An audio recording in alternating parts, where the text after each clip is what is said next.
The fight world nowadays is talking about the only two fights that no one asked for, but everyone is gonna watch this weekend: Paul vs Tyson and Jones vs Miocic. Tom Aspinall goes off on Jones via his YouTube channel, calling Jones and Stipe two old farts fighting for the most disputed title that you can possibly get. Aspinall says people should not be surprised of Jones ducking him because Jones is used to it and had been ducking Francis Ngannou as well for 3 years. Aspinall believes Jones is scared of losing against him and then shared a story of a fan asking him to sign a duck written John Jones' name or it while he was walking the streets of New York City. Alexander Volkanovski also joins the matter via his own YouTube channel, where he claims Jones cannot be considered a proper double champion until he fights Tom Aspinall. And after all that, here comes Jon Jones on UFC 309 Media Day, where he discusses the duck comments directed at him by Tom Aspinall and the fans. He says he was never offered Aspinall fight, so he cannot be accused of ducking. He says that Aspinall is an asshole and he doesn't want to give him this life-changing opportunity. John says that it's not about what Aspinall deserves, it's about what I deserve, and I deserve to choose my opponent after all the work I put in all these years in the UFC. Jones emphasized that should he get the dominant performance this weekend, his priority going forward is to compete in fun fights like Alex Pereira, Derek Lewis, and Jamal Hill, etc. He says he'd be willing to vacate the undisputed heavyweight title to make these sorts of fights happen. Jones also announced that he will be retired if the UFC doesn't book the Alex Pereira fight next, preferably for the BMF belt after UFC 309. Alex Pereira responded to Jones via his Insta story, where he agreed to the idea of him versus Jones for the BMF belt. He also added, "Let's make them wait," teasing both Magomed Ankalaev and Tom Aspinall.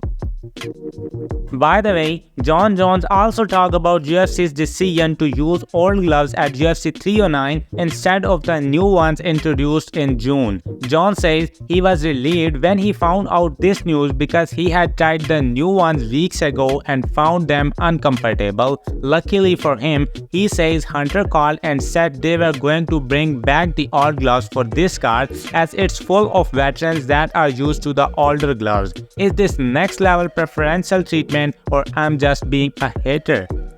By the way, it looks like the UFC are using their old gloves, but they created a gold version to continue the tradition of gold gloves for championship fights.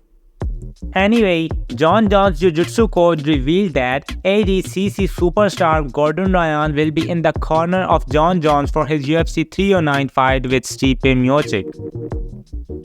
And while everyone is sleeping on Stipe Miocic, Daniel Cormier is expecting a tight one in UFC 309 with Jon Jones vs Stipe Miocic. Michael Chandler declares himself the most exciting fighter on the UFC roster ahead of UFC 309 and once again claims that he will separate Charles Oliveira from consciousness on Saturday night. Michael Chandler doesn't expect a beast settler with Dustin Poirier and expects to finish top 31 with the Conor fight between his win over Charles Oliveira and fighting for the lightweight title. Michael Chandler also says there's many big fights for him at welterweight too, and a fight with Colby Covington interests him a lot. His opponent Charles Oliveira also attended the scrum where he said that he is one step ahead of Michael Chandler in everything and gonna beat him once again this Saturday. Unlike Chandler, Oliveira plans to win at UFC 309, then sit in the front row for Islam Makhachev vs Arman Tsarukyan, expecting a fight with the winner.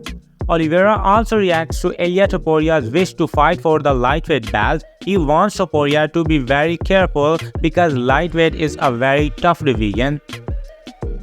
By the way, Topuria still has a tough fight waiting for him in his own division as his potential opponent Diego Lopez has zero fear for Topuria and will be happy to stand in the middle and brawl with him. Anyway, let's get back on our topic. UFC 309 featured fighter Paul Craig is not stressed about Donald Trump rooting for Bo Nickal at UFC 309 and advises Nickal to hold for dear life when they meet this weekend. And the last news from UFC 309 is that Dana White posted on Instagram that UFC 309 is now number 2 all-time at Madison Square Garden. That would put the announced gate between UFC 205's $17.7 million and UFC 295's $12.43 million. Now let's talk about the other fight no one asked for, which is reportedly gonna get a huge attendance of more than 65,000 fans. Jake Paul starts their final press conference showing off his diamond ear covers, which he revealed he's wearing so that Mike Tyson doesn't bite his ear off. He puts every fighter who picked against him on blast, furiously challenging Katie Taylor, Mario Barrios, and Bruce Carrington to bet on Uncle Mike. He then calls a reporter a dumbass after being asked, "When can we expect you to start fighting legitimate contending fighters in your own weight class?" Tony Bellew crashed the conference, bringing an old man with him to challenge Jake Paul. He was immediately got kicked out, unfortunately. Mike Tyson, by the way, looks very confident and even shouts an angry answer to a question about potentially losing to Jake Paul. He said, "I am not gonna lose. Did you hear what I said?" Thank you.